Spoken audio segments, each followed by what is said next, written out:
Hello, everybody.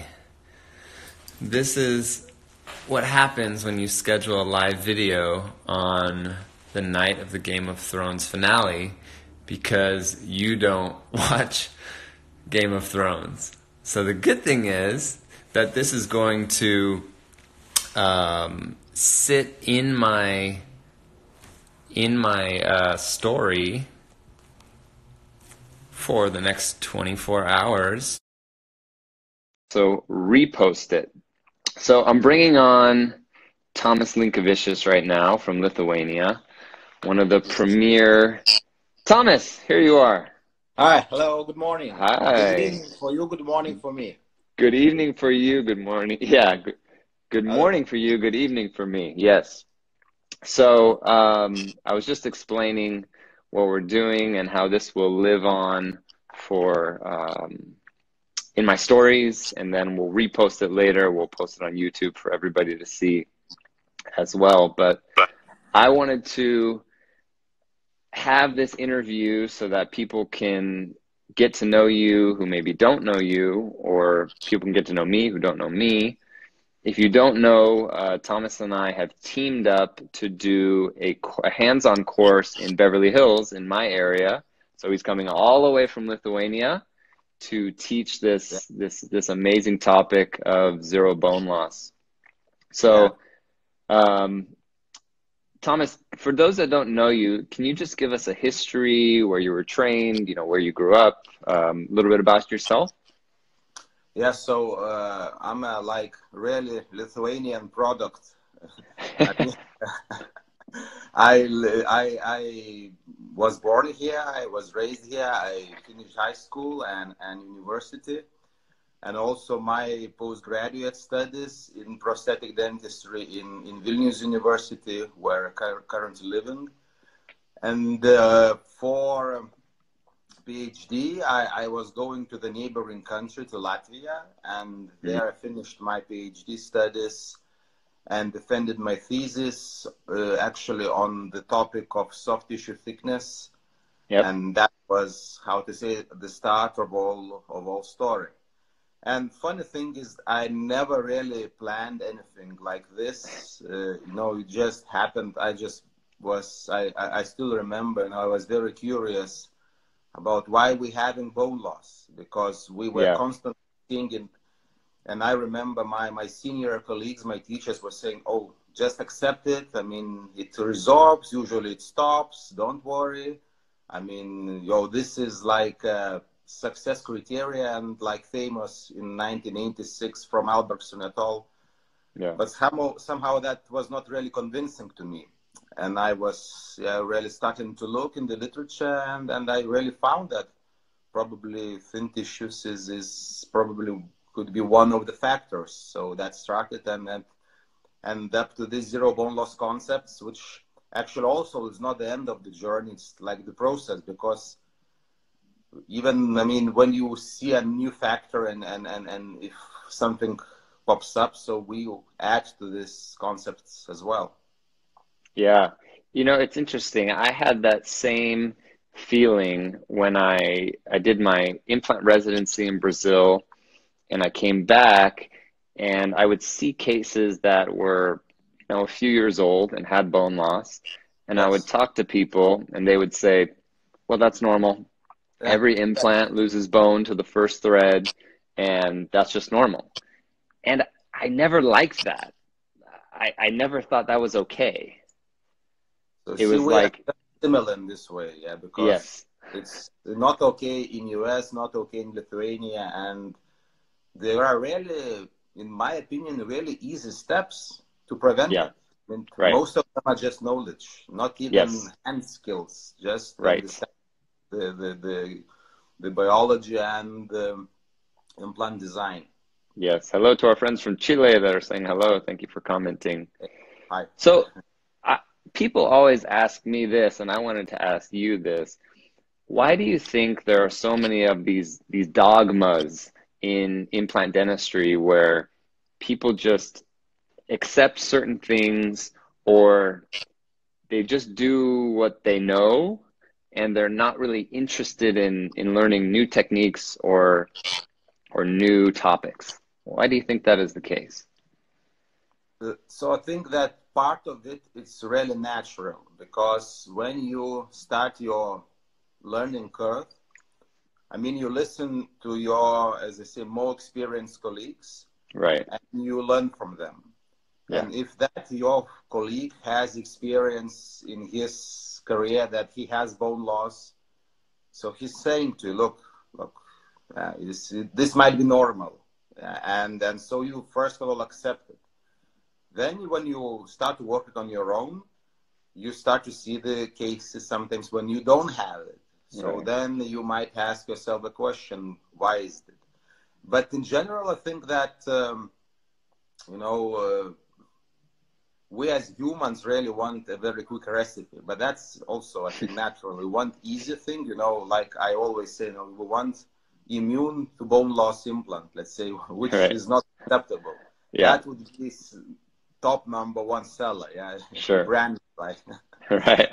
No loss implant, and people, and that's normal. They want quick things, and not Israeli. I mean, not everybody is a scientist. I think not everybody is really. What really taught me the follow-up of the cases. So first advice I would tell the persons who want to go into the deeper. So buy a camera, make nice X-rays, and follow up. And Right. immediately you will see the tendencies, what you Yeah. did, what happened, and from this could be like a bottom start for your improvement, I think. Yeah. So we got a question. What would you say is the most important factor for bone Yeah, loss? I read Okay. it there. Yeah. So actually, on Friday or Saturday, I was giving a lecture in Lithuania about this. So I always say, when people ask what is the most important factor, that's wrong question from the beginning, because there is the most important factor. Yeah. The problem is that there is a combination of the factors, and if we Yes. want to stress that there is the most important, that's the mistake from the beginning. Yeah, I see that a lot when So I teach. Yeah, it goes into the thinking that, as I said, people want simple answer. Okay, the connection stability is most important. So I buy the conical, let's say 0-degree implant. Yeah. Yeah, something like this. Somebody Right. says like, so there are several things. Connection, biology, prosthetics, all these we talk in our course, and I think people really will like this idea of understanding from the beginning. Yeah. And for me, for our course, it's first of all, it's an honor for me to have you in my city and doing this. But I have been showing a lot of your research and other people's research and making my own ideas about things, like you said, documenting, looking at cases, what did I do differently? And I also have what I call my ABCs of implant bone loss. And I think you're right. If you do just one thing, it's not going to help.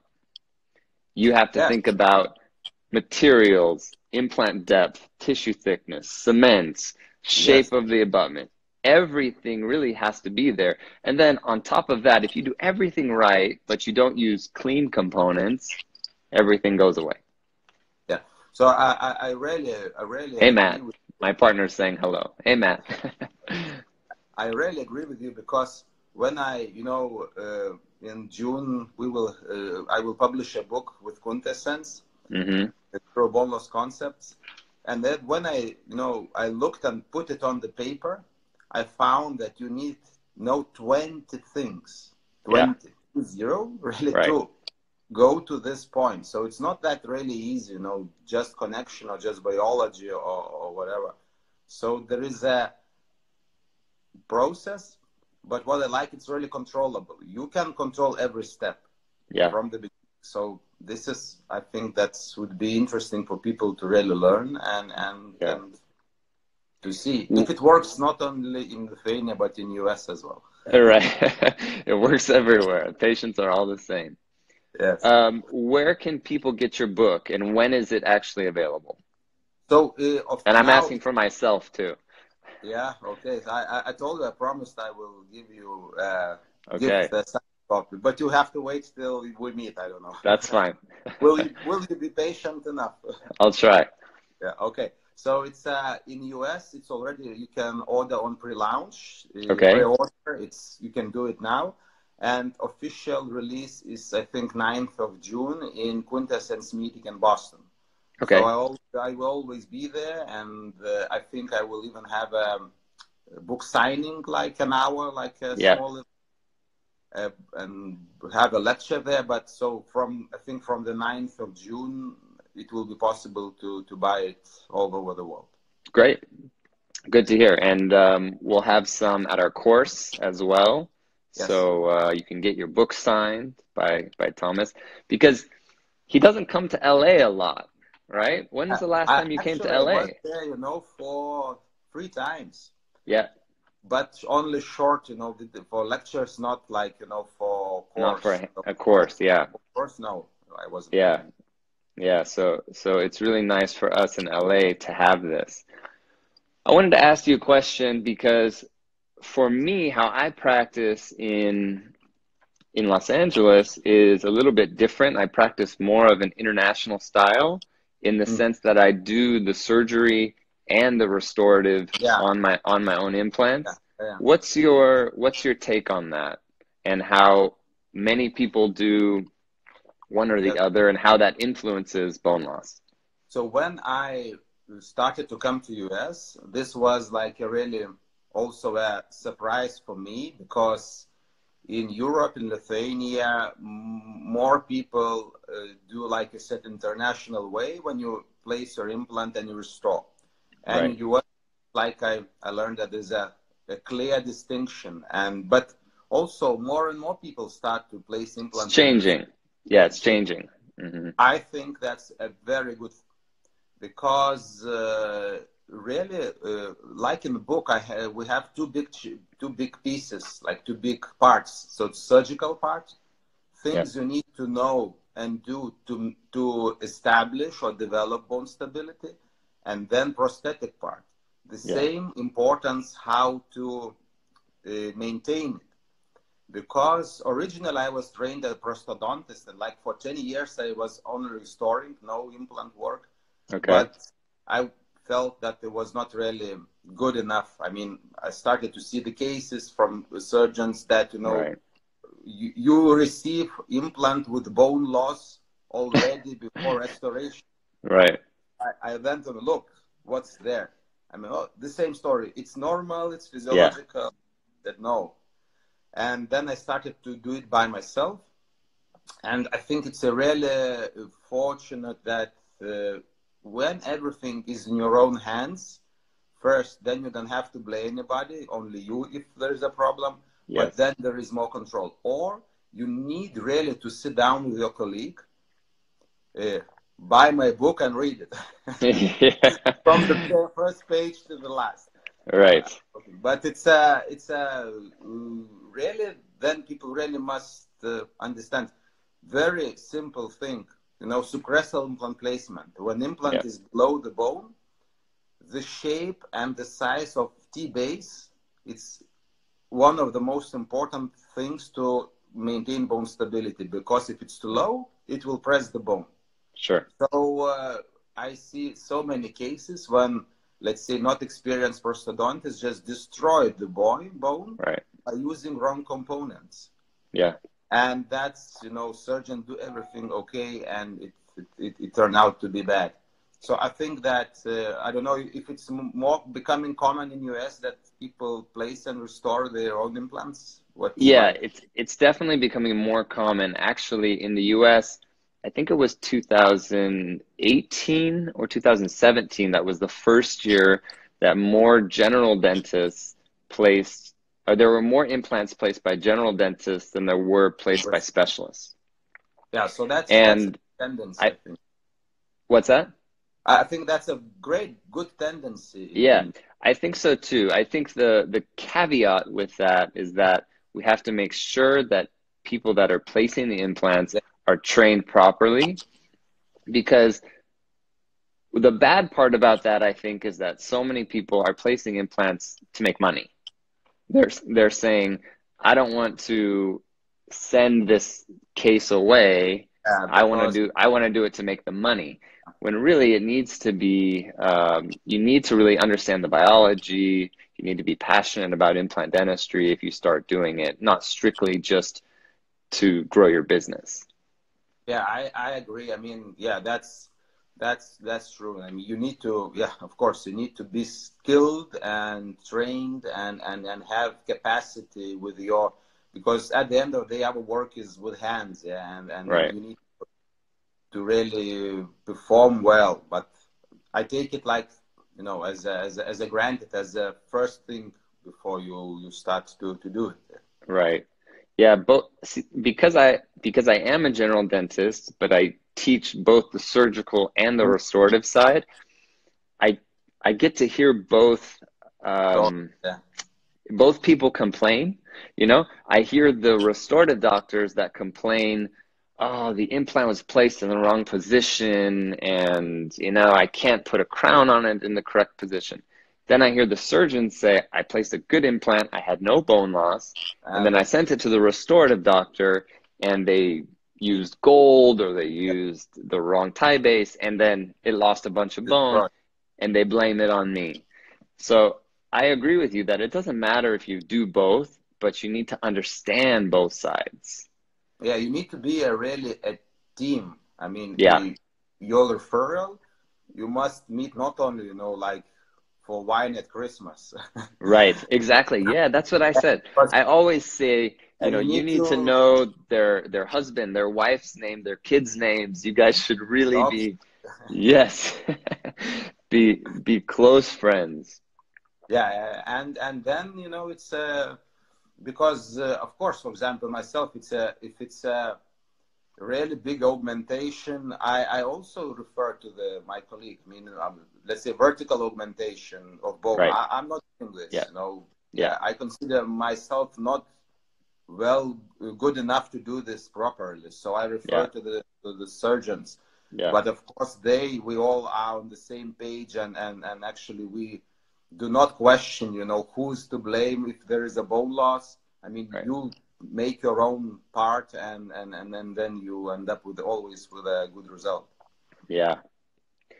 What are, there's two questions I want to ask you about the future, but the first thing is, what new research do you have coming out that you're excited about? Yeah. So actually, I think one of the most exciting research, because as a researcher, you always, you know, you like one things more, some things less. Yeah, that of course doesn't influence the quality, but like Right. there's also, you know, some There sympathy. has to be some bias. Yes, of course. Well, yeah. But so I really like this research with MIS implants with connect abutment. Hmm. It really blew my mind because I did not, you know, expect anything. Yeah. Because, but that's good, you know.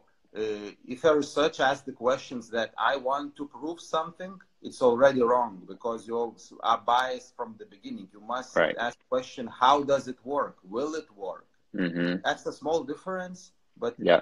there is a difference. So we did a randomized control clinical study. In one test group, we had connect abutments for suprastal implants and Hmm. no, let's say, disconnection of components from the implant. And the Okay. control group, we had this healing abutment group, and like a norm, like a Right. ordinary way, when you place Yeah. implant, healing abutment, you disconnect it, make an impression, disconnect Yeah. again with a crown. So one abutment one time and normal way. Yeah. And when I saw the first results that, you know, you are maintaining, you don't even have bone loss, but you even don't have a bone remodeling. So bone does not remodel above the neck of the implant. So I Amazing. never saw this before in my life because we were using suprastal implant placement as a method to increase vertical soft tissue thickness. So if you Right. have thin tissues, you submerge the implant if you have sufficient height of the bone. And then the bone nicely remodels to the neck of the implant. Right. It goes right to the, and stops. Yeah. And we say, wow, this is what we want. Right.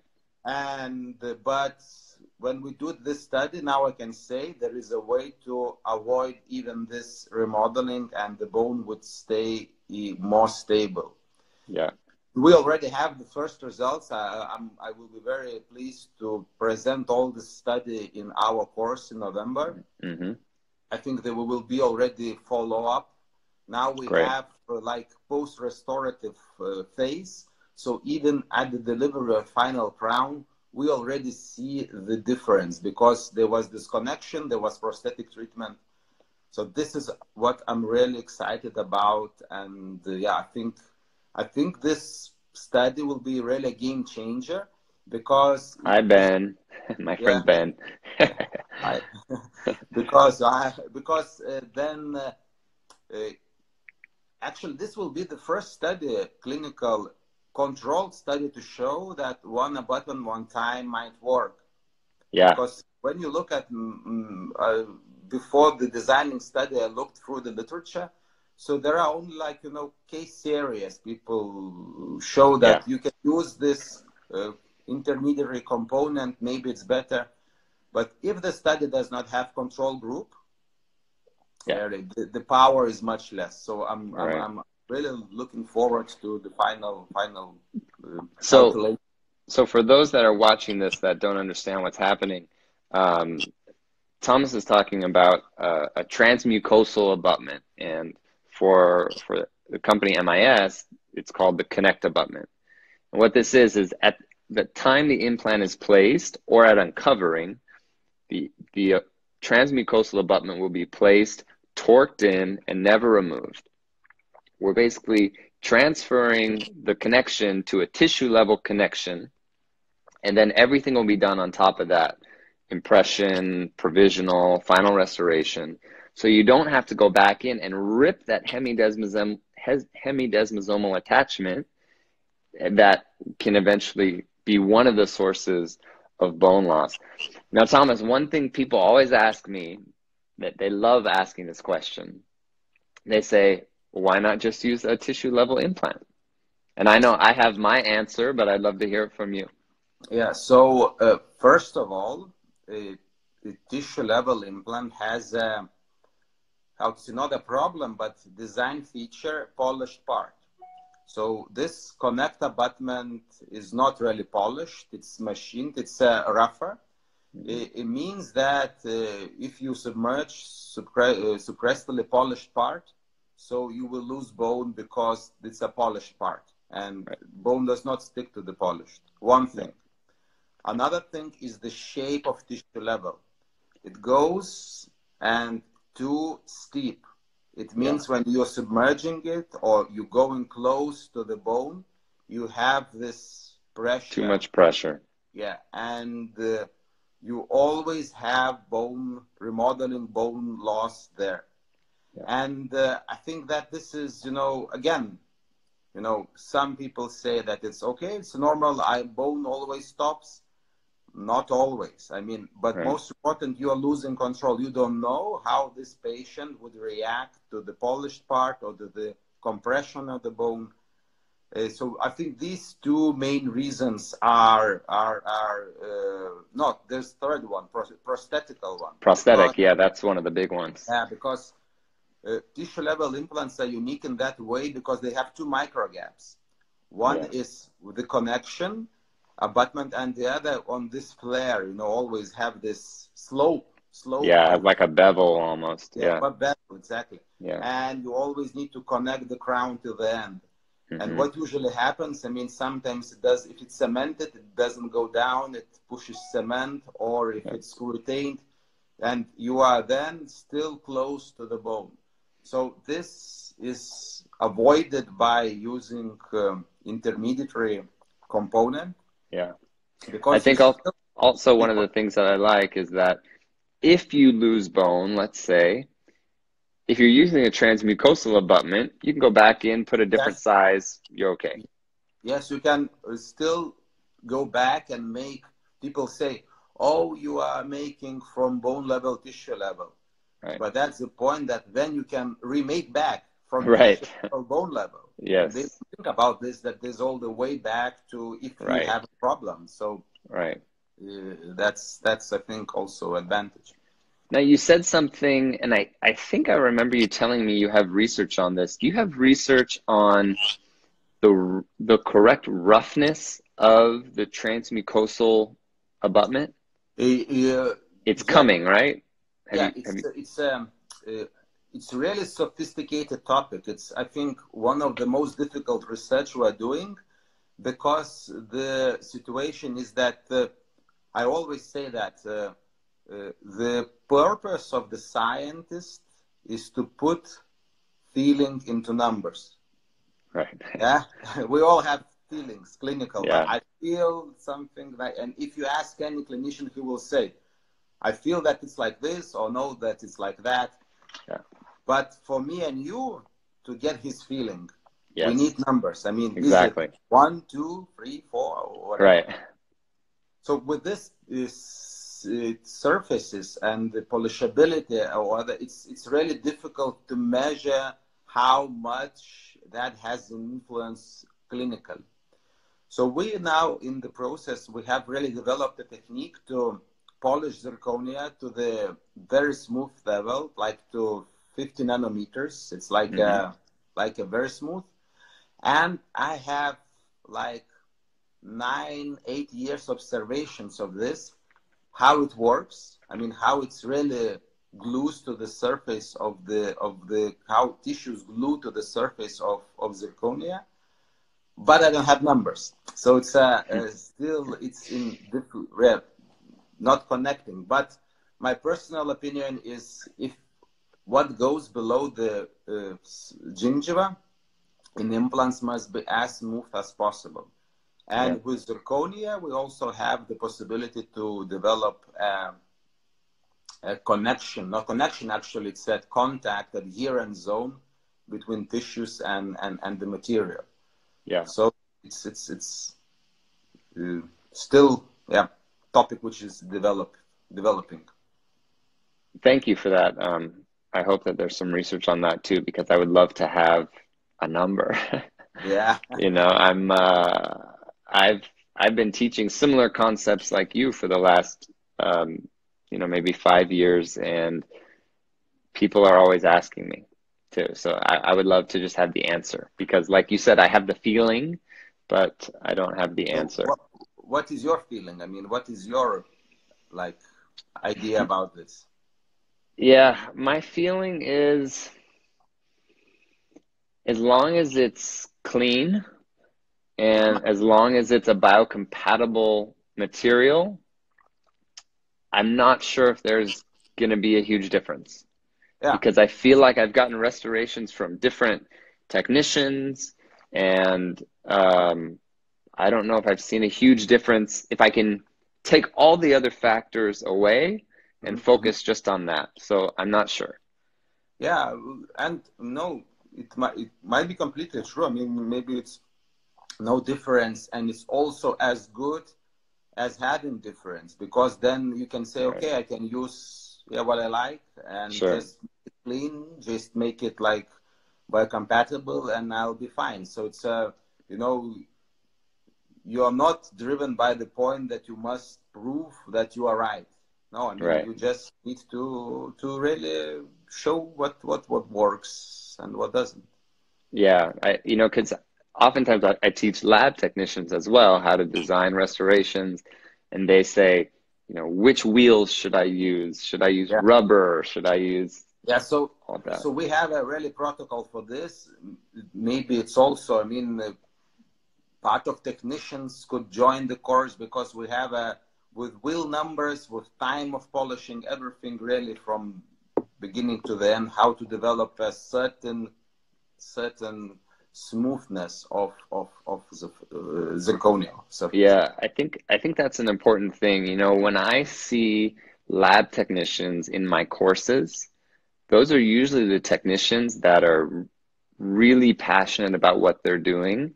They want they to can, be good. yeah, they can have the conversations with the doctors about how deep implants are Yes. placed, emergence profile, cleanliness, how to deliver the restoration, and um, in what form. Like, I talk so much about clean components and proper biocompatible abutments. And when I bring it to the point of everybody's head that what we always did, what I did for the first 5 years of treatment, I would get the restoration back on the stone model. I would take it off and I would put it directly in the mouth. Yeah. And that's what everybody Sometimes does. you can drop also. Yeah. Oh, yeah. Yeah. And So, so just bringing that idea up that we're, as Wadhwani says, we're going through the body envelope. We yeah. get desensitized sometimes to this factor and think that since the body is so amazing at healing itself, it will just be okay with that. So to really agree with what you're saying, after our polishing procedure, we also have a cleaning procedure. Yeah. Are you using cannulos? No, we developed our own to have a cannulos. It's with laser. It's really, how to say, it's show that it works. Right. But labs probably are not going to buy this. It's plasma argon, right? Yeah, we need to stay on the ground, let's say. Yeah. So we have developed the really easy cleaning protocol consisting like of 2 or 3 steps, which really it's the chlorhexidine and the ethyl alcohol, that one? To steam clean, yeah. And then you put restoration into ultrasonic bath, and there is a special cleaning agent with warm water, and it goes like for 10 minutes. Great. And after that, we made with atomic microscope, really, which detects everything. So there was no really organic contamination after that. Yeah. So we actually, now the labs clean it. Fantastic. So that's great. Yeah, and it's so really, we'll talk about that in our course then. Yes, and that's really easy technique, and then you just open, and then from this you can really put it into the mouth. Yeah, I think this is really important, and we have an in-house lab technician that just started with us from Brazil, and I'm going to bring him to our course. Yeah, so for you, it's, from door to door, it will be very easy to have this cleanness, which is necessary for. Yeah, I think that it would be so cool to do a study, and maybe we can do this study together if it doesn't exist, where you get people. where you get implant restorations from, let's say, 10 different labs or 20 different labs, and then you swab it and test what is on the transmucosal area to show the bacteria and the food particles and stone and feces and everything that could possibly be from a lab technician. Yeah, so it's really possible to do that, and Let's do it. We'll have a good time in LA, and then we can discuss and design something together. Surely. Yeah, fantastic. So I asked you about new research that's coming out. What about new components for implants? I know you and I both are involved with some companies and know about some new things coming out. Are you excited about anything that's coming soon or that recently came out?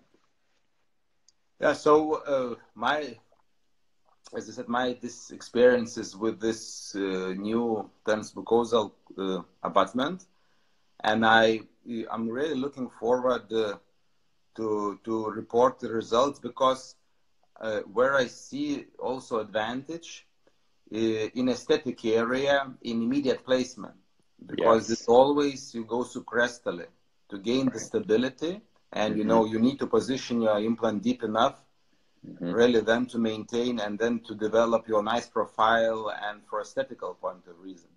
Yeah. And as I said, what we were seeing in the past and we're considering as a success, all this remodeling and stopping at the level of the implant neck. So it was a success for us. Now I know that we can push this margin further and say, okay, let's have no bone remodeling at all. Yeah. Also, another thing is I think would be interesting to see that a new Straumann implant, BLX, yeah. Especially, I don't know, probably you have it in US, of course. Yeah. Did you try it out? No? I haven't tried it yet. No.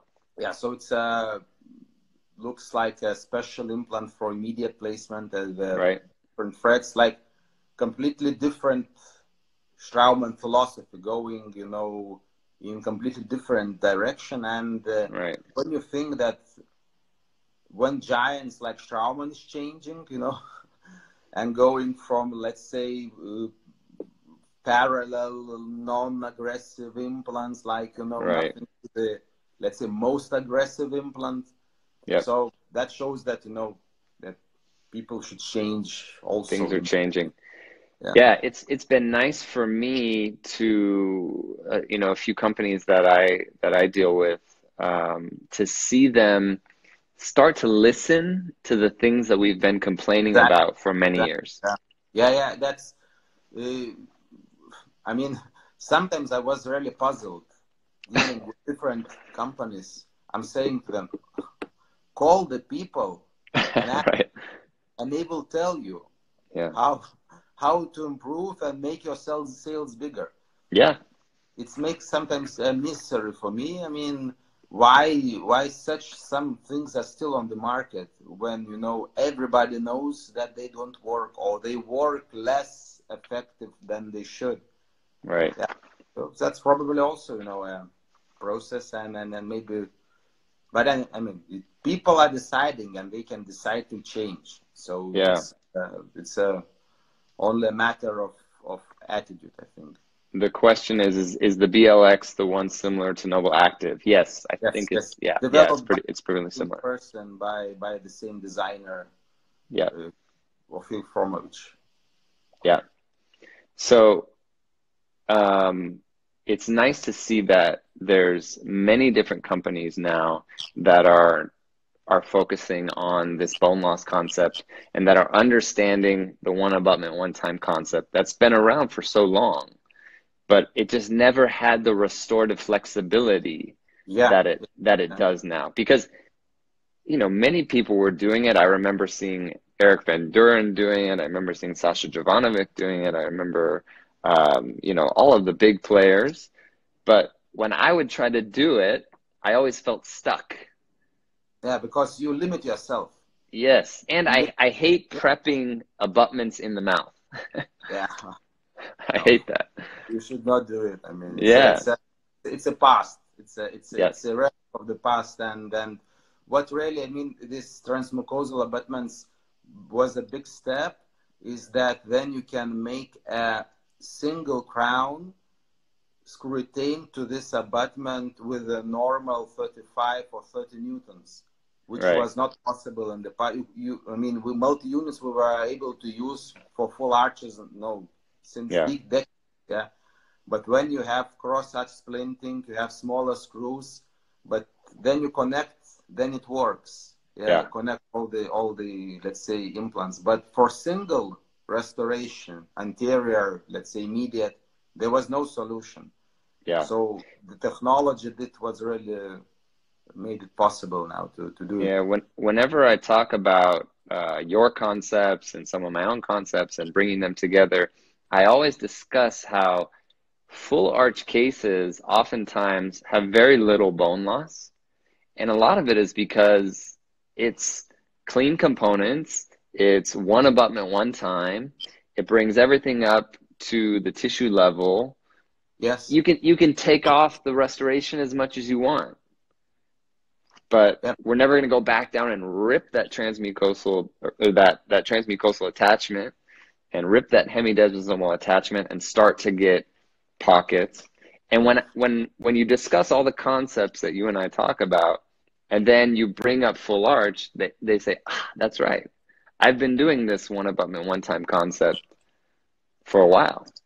What is also important that companies who produce this, they would have different heights of transmucosal abutment. Yeah, that's Yes. like 1, 2, 3, 4, but the same like with T-bases. Right. Because it really depends on the placement of the implant, depth of the implant placement. And like just 1 or 2 sizes sometimes can prevent you to achieve the best outcome. You need to have I think up to 4 millimeters of gradual increasing of this size of transmucosal abutment. Yeah. We have a question, is multi-unit for single anteriors? That's for you. Yeah, we can call it, having in mind multi-unit, we call it intermediary transmucosal abutment. Yeah. But actually it's a, how to say, multi-unit for single restorations. Right. Multi-unit for 1 unit. Yeah, yeah. Play of words, I like it. Yeah. You know, one thing that I always talk about is the biocompatible materials. And we basically know that we have 3, right? We have titanium, zirconium oxide, and PEEK, right? And this research has been around since 96, right? 96, 97, 98, I think, were some of the first ones talking about bone loss on other materials. Why do you think that people are still putting porcelain, composite, Emax, gold, subgingival, and then complaining that implants lose bone? Yeah, it really brings to the very interesting and very challenging and provocative topic, and I'm sure we're going to discuss it in November, that I can say that all periodontal per-implant parameters with probing, with everything, must be changed. Yes. Because they all are based on what? They were developed 20, 30 years ago when people were using what? Metal ceramic. Right. And ceramic or glaze or feldspathic ceramic, veneering ceramic, how we call it, is the worst material you can have. Right. Because it's rough. Yep. And the epithelium, which is the protective cells, do not adhere. They don't like it, yeah. That's why you have the flabbing of the tissues. Yeah. That is why you can probe and go deep with we do not floss implants for 5 or more years. Yeah. We tell the patients to use intraproximal brush and not to go deep to the implant level. Because when people say sometimes that we have this step of the, let's say, platinum switching or the connection of abutment, they say, oh, this is bad. How are you going to clean this? So I'm telling them, if you are cleaning this, it's already bad. Right. If you have a chance to clean it, it means the implant is probably gone. Because to that part, you don't need to go. Yep. And when we have this good adaptation of the tissues to the prosthetic components, sometimes you cannot get the probe in. I mean, you must. You break it, yeah. Yeah, push it, then you can. So that's completely. I mean, I think there will be a lot of discussion and things that we must really change a little bit the way we look on these periodontal parameters when we talk about zirconia, polished zirconia with titanium base now, or with connectable abutment. It really changes the behavior of the tissues. Right. Yeah. And for those that are watching, for our course that we're giving in November, it's going to be 3 days. The first day is marathon. Yes, it's going to be, you're going to learn a lot. So get ready. First day is going to be surgical. So how to place your implant the proper way, the proper depth, thinking about tissue thickness, implant design, connections. The next day is going to be prosthetic, where we talk about now if your implant's placed in the correct position, how are you going to have the prosthetic component? What materials should you use? What should the shape be? Disconnections, cement, all of these different things. And each day has a hands-on component. We're going to be placing implants on pigs. We're also going to be doing restorative components, playing with restorative components. And then on the third day, we're going to be talking about the digital workflow and how I do it in my practice, how we're planning digitally so that we place the implant in the correct position. But one of the big things that I find is that people are placing implants too shallow, which I know you talk about as well. The great thing about the digital workflow is that we can plan that depth. We can see the tissue thickness. We can plan the final gingival margin, plan the implant depth based on the final gingival margin and the tissue thickness. And then when you're placing it, you don't have to think about it. You've already done all the thinking. So on that third day, I'm going to be doing a live surgery on a patient, showing exactly how Thomas and I do it with our patients. And it's happening in Beverly Hills. So hopefully we can have you guys there. Yeah, and I really think that too shallow implant is the worst outcome. You can have too deep, and then you have the tools to solve it. Yes. I mean, take a transmucosal abutment or something. But when it's too shallow, that's right. I think that 98% of universities, courses, doctors are teaching implant dentistry like this. You open the tissue, you place the implant to the top of the bone, and you close the tissue. And that's it. Yeah. Not based on restoration and not based on tissue thickness. The problem is that, you know, it's called bone level. Yeah, and people right. You're exactly right. We should, Kyle, we should come up with a different terminology. We'd say that subcrestal implant, and then people would place it. That's true. I like that. Yeah. Yeah, I think when you're in LA, we'll have some good talks and we'll be able to maybe make a new campaign for the implant world on changing some thoughts, changing ideas. And I'm really happy to bring you to the US because I know that a lot of people know you around the world, but maybe not as much in the US. And I think it seems like the dental world is the US and everybody else. Everybody else is all together. And the US, so many times, many American doctors think, oh, well, there can't be anything better outside of the United States. And so many of my mentors and so many of the research and people that I look up to are actually not in the United States. You know, like we talk about Eric Van Doren, Sasha Jovanovic, who was born in Europe, Christian Coachman, who's in Brazil, my first mentor, Pascal Magne from Switzerland. So many amazing international doctors. Yeah, so we have a challenge then. Right. I like challenges. So it's, I think, but I think a good step is, of course, that I think we'll have a really good push with the book. Yes. And that Quintessence US branch is doing this. Yeah. So it's a good sign that they will really, I think, promote and do their best to be known in US. And I really look forward to this market because sometimes, I'm lecturing this topic, all my life, let's say different. Yeah. So sometimes, when I talk about, let's say in Europe, I even don't talk about like screw retained or cement because people are doing screw retained like they know already. Yeah. So it's always like for me interesting when I come to US and I found like it's otherwise, people cementing like the more. Right.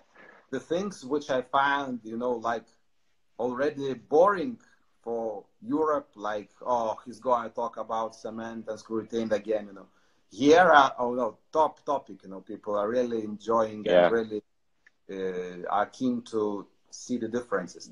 So I have Yeah. the same experience. Like I said, a lot of the things I've been talking about, showing your cement article, not putting the margin more than 1 millimeter subgingival. I've been talking about the article for years, years. I mean, since you published it, and people still are like, "Oh my Yes. gosh!"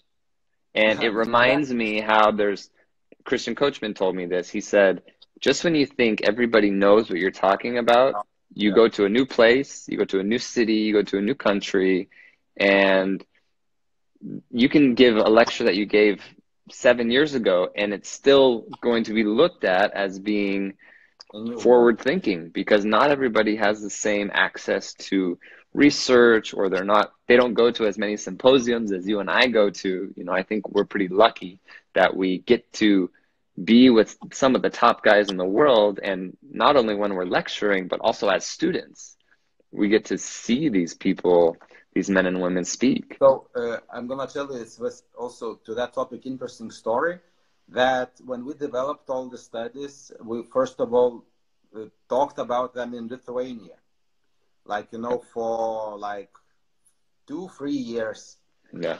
and then people from Lithuania were going to the international courses, and they were hearing, that cement is bad. They said, "Oh, it's an old story. We know this already." For 5 years, say something new. Right. Yeah, so it's depends. I agree. Depends on your access and how you really present things. Yeah. So we've got just a few minutes left. We should probably wrap this up because I think this is only allowed to be an hour long. But I will be saving this video. I'll be reposting it. Thomas and I will both be reposting it. We'll also put it on YouTube for you guys um, to look at and to listen to. As a reminder, we have our course in November, November 1st, 2nd, and 3rd in Beverly Hills, in Los Angeles. It's in my Instagram profile, and you can also just look up Zero Bone Loss Beverly Hills, and it's the first thing that comes up. So we'd love to have everybody from around the world. If you guys need to go to LA in November, if it's cold in your country, it won't be cold in LA. Come here, go to the beach. We're going to be a few blocks away from Rodeo Drive and the Hollywood sign and everything that you want to see in Los Angeles. But Thomas and I will be doing some more interviews coming up to the course. So if you have questions, you can place it in comments when we post this, or comment on this. But anything else you wanna say? I want to thank you, of course. It's and say that it's really a pleasure, and I'm very happy that we got together, and I think in November will be great course and also great time knowing you better. And Right. I think this is for the audience. This is really, we're talking really for the first time together to each other, Yeah. like except a short phone call. Right. And see that we can, talk like for 2 hours further without Yes. any, So I'm really happy about this. Thank you. Yeah, same. Yeah, no, it's great to get to know you, and I've been following you for years and showing your research and your topics for years. So again, for me, it's an honor, and I'm glad to just call you a friend. So it was in last conference, there was like a student. Mm-hmm. He was helping organizing, and then he came up to say, "I saw you doing a course with Stanley. Do you know who he is? He's like, the biggest star on Instagram. How did you manage to get him something?" That's funny. See, that shows you the difference with the U.S. because I say the same thing when I show your courses. I say, he's my favorite researcher and this and that, and so that's really funny. Yeah, good. All right. Well, thanks everybody for watching. We'll repost this. Thomas, thanks for getting up early. I know you have to go teach your students this morning, right? I'm going to tell them that I was Instagram interview with Stanley. They like, "Oh." How funny. All right. So we'll talk soon, and Yeah. thanks so much. Bye Okay. bye. Ciao.